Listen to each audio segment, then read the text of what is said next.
Hello students, this is the video of Workbook Lesson 5, the toy box. Now, come to the exercises. Verbs and objects. Verbs are the action words and objects are the words which are used in transitive verbs. As you all know that what are transitive and intransitive verbs? A transitive verb is a verb that denotes an action which passes over from the doer or subject to an object, and an intransitive verb is a verb that denotes an action which does not pass over to an object or which expresses a state or being. Clear?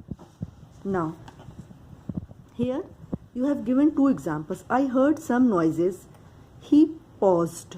In first sentence, heard is the verb and noises is the object. So it is transitive verb. He paused. In second sentence, paused is the verb, and in this sentence no object is required and the meaning is completed. So this is intransitive verb. Clear?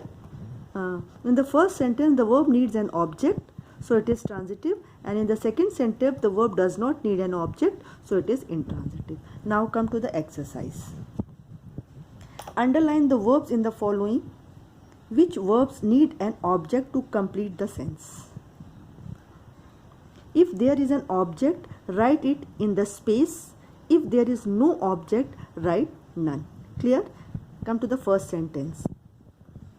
I stood in silence. In this sentence, stood is the verb and there is no object, so write none in place of object. Clear? Second sentence, you will see when we get here. In this sentence there are two verbs, see and get, and no objects, so write none. As I entered the room, I felt a draught of air. In this sentence there are two verbs, entered and felt, and there are two objects also, so in place of objects write room and air. Clear? Now come to the fourth sentence. He paused in mid flow.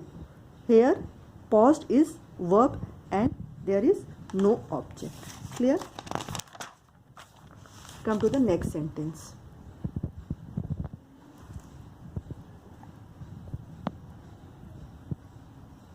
He rattled the rusty doorknob and struck the door. In this sentence there are two verbs and the verbs are rattled and struck, and the objects are doorknob and door. Now come to the next exercise. A different subject. Change the following statement in the way shown in the example. You have given an example to show that how to change the statements. The rubbish from the side of the house was removed by us, and it should be changed like we removed the rubbish from the side of the house. So in this exercise you have to change the sentences differently. Now I heard a feeble cry. Now the sentence will become a feeble cry was heard by me.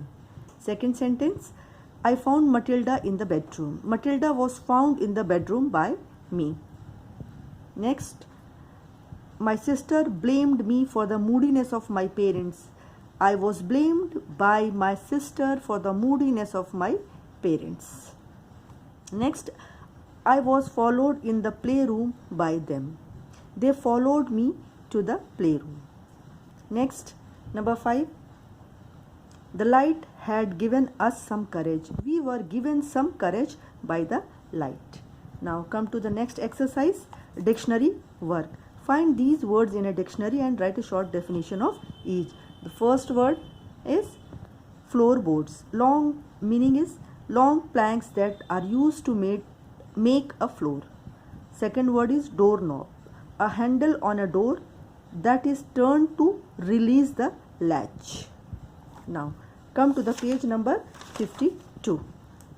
In this page we have to do the exercise based on synonyms. As you all know that a synonym, a word that has the same meaning as another word, is said to be synonyms.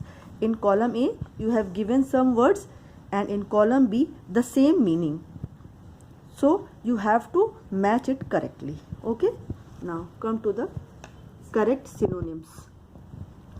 Number 1, cunning, crafty. Finished, completed.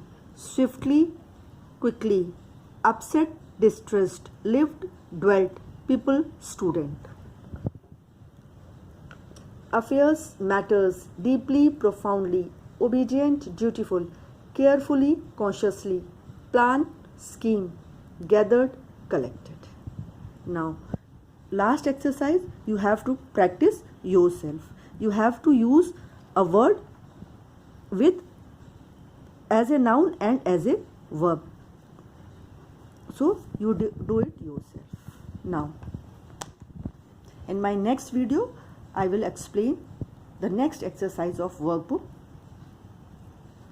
In my next video, I will explain the next chapter of the workbook, that will be the White Mouse Circus. Thank you, students, for today's video. Thank you.